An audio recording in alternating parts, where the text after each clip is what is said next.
Throw master stroke. अभी तक ये बाप बेटा नैरेटिव फैला रहा था कि बीजेपी जो है वो मेरे खिलाफ पॉलिटिकल वेंडेटा से ये कैंपेन चला रही है और ये काम कर रही है, मेरा बेटा निर्दोष है। और ये ठाकरे भी कह रहा था मैं निर्दोष हूं। पॉलिटिकल वेंडेटा का नैरेटिव खत्म कर दिया देवा भाऊ ने। अब जो समझदार हैं वो समझ गए, जो नहीं समझे हैं वो अभी भी कंफ्यूज है। कंफ्यूज मत रहिए, मैं आपको जो बता रहा हूं वही है। आप बिल्कुल भी ये मत समझिएगा कि देवा भाऊ के साथ फोटो आने से आदित्य ठाकरे जेल जाने से बच जाएगा। दुनिया की कोई शक्ति नहीं बचा पाएगी। अरे देवा भाऊ नहीं बचा पाएंगे, देवा भाऊ को मालूम है। तो जब मालूम है देवा भाऊ को कि साहब जेल इनको अदालत को भेजना है, मुझे नहीं भेजना है, कार्रवाई अदालत को करना है, तो हम क्यों नहीं उस स्थिति तक ला दें जहां हम ये कह सकें कि हमने आपके खिलाफ कोई काम नहीं किया पॉलिटिकली मोटिवेशन से। ये अदालत का मामला है, अदालत हमें आदेश दे रही है। अब मेरी रिस्पॉन्सिबिलिटी है कि मैं उसका तामील करूं, अगर नहीं करूंगा तो मेरे खिलाफ साहब मुकदमा चलेगा।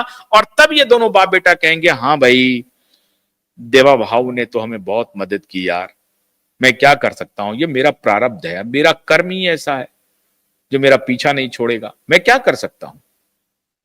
क्यूआई नेटवर्क को तो कह नहीं सकते, नीलेश ओझा एंड कंपनी को कह नहीं सकते, तो क्या कर सकते हैं। वो तो रात दिन इस खबर को चलाएगा, लोगों तक मैसेज पहुंचाएगा, सारी बारीकियों को लोगों को समझाएगा।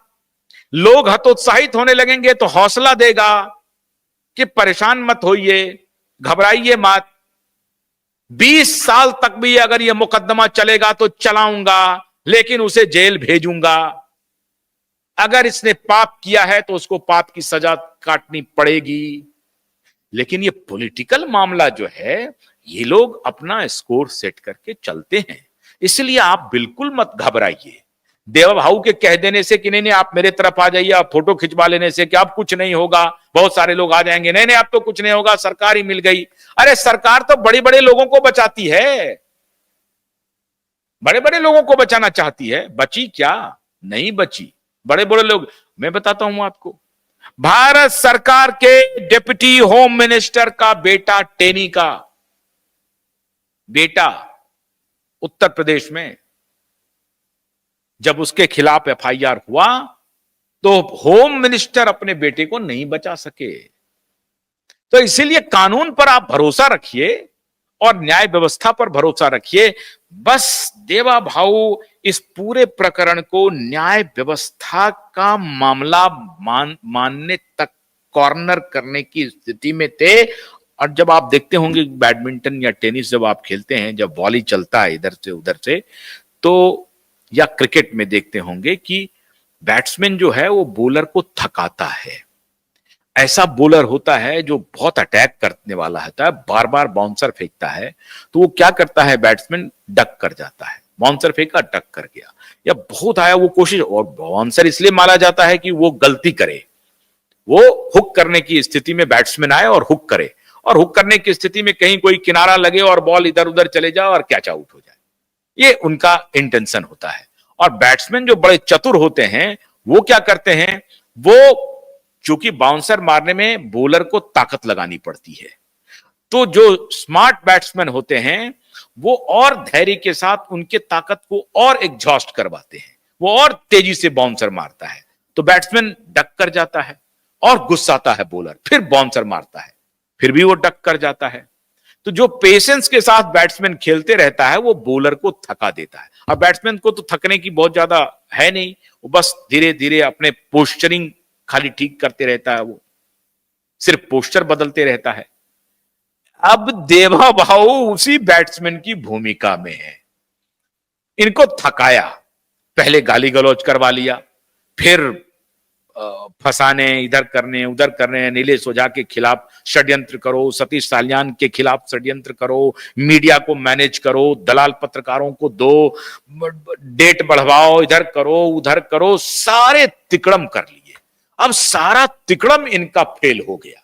तब कहा कि अमित शाह जी से किसी भी तरीके से मिलो, अमित शाह जी ने मिलने से मना किया, तो बोला चलो देवा भाऊ से मिल लेते हैं। देवा भाऊ मिल तो लिए, देवा भाऊ ने अपना पक्ष रख दिया, और पब्लिक में आके कह दिया आप आ जाओ मेरे साथ।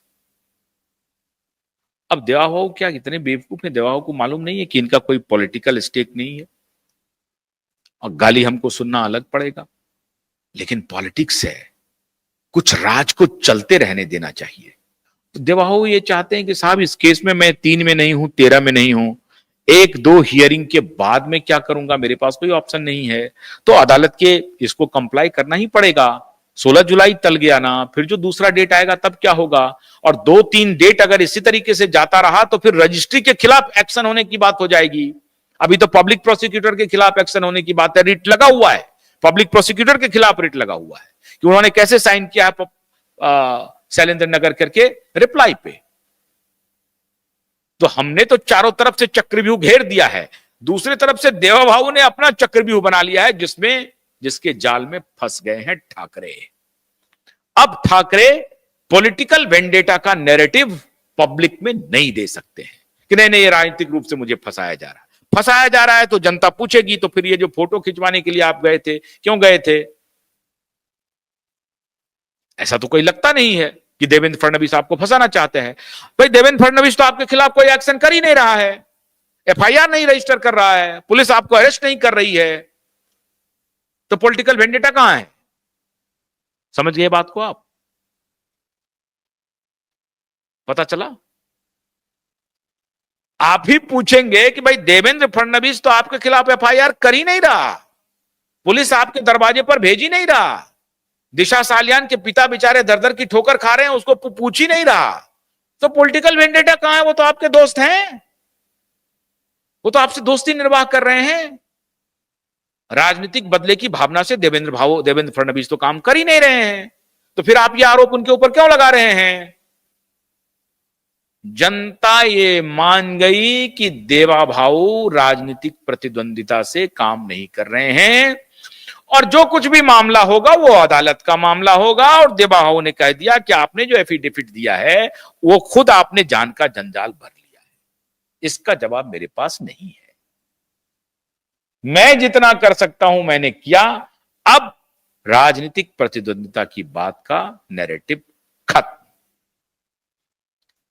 3 मास्टर स्ट्रोक, पहला शरद पवार की पार्टी को तोड़ना, 4 बल्कि, दूसरा शिवसेना उद्धव की पार्टी को तोड़ना, तीसरा 132 सीट लाकर के इतिहास बनाना, और चौथा अपने खिलाफ जो राजनीतिक प्रतिद्वंदिता का नैरेटिव ये बाप बेटा चला सकता था उस नैरेटिव को ध्वस्त कर देना। ये है देवा भाऊ। मैं भी सैल्यूट कर रहा हूं देवा भाऊ, आपको बड़ा ठंडा करके खाना खाते हैं आप, गरम गरम नहीं खाते हैं। अच्छी बात है, क्योंकि आपको मालूम है कि आपके चाहने न चाहने से इस केस में कुछ नहीं होगा। इस केस में पुलिस को एक्शन करना ही पड़ेगा, अदालत को भी करना पड़ेगा, नहीं करेगी तो पूरी दुनिया में थू थू सबकी होगी और फिर सुप्रीम कोर्ट आएगा मामला। तो इस केस में साफ साफ दिख रहा है कि आदित्य ठाकरे को तो जेल जाना ही है। मैं खामखा बदनाम क्यों हूं? मान गए देवा भाऊ, आपको मान गए। अब ये 2 अलग अलग नेतृत्व है, एक तरफ योगी जी हैं, एक तरफ देवा भाऊ हैं। देवा भाऊ कहते हैं कि साहब मुझे बदनामी नहीं मोल लेनी है, योगी जी कहते हैं बदनाम और नाम का कोई मतलब नहीं है, जो है अगर मेरे बात पास आई है तो हम अटैक करेंगे। हाँ, योगी अगर वहां होते तो अभी तक काम हो गया होता। अलग अलग नेतृत्व है, एक तरफ देवा भाऊ है, एक तरफ योगी है। योगी के स्टाइल ऑफ फंक्शनिंग का अपना फायदा भी है, अपना नुकसान भी है। देवा भाऊ के स्टाइल ऑफ फंक्शनिंग का नुकसान तो है, लेकिन जो फायदा पार्टी के हित में दिख रहा है मित्रों, ये जो मैंने 4 एग्जाम्पल दिए हैं ये तो बड़ा सॉलिड है। इसलिए कभी कभी अपनी भावना पर नियंत्रण रख करके, जैसे ये धैर्य से खेल रहे हैं ना, वैसे हम लोगों को भी धैर्य से खेलना होगा और गुनहगार को जेल के दरवाजे तक ले जाना पड़ेगा। और मैं फिर आपको कह रहा हूं, इसमें हमें देवा भाऊ की जरूरत नहीं है। देवा भाऊ को मैं सचेत तो करते रहता हूं कि ये जो, लेकिन एक बात देवा भाऊ जान लो कि आप जो ये जो गलवहियां कर रहे हो ना, इससे संदेश गलत जाएगा। जनता ये मान लेगी कि आप दोनों एक हैं। ये तो अदालत की वजह से ये जेल गया है।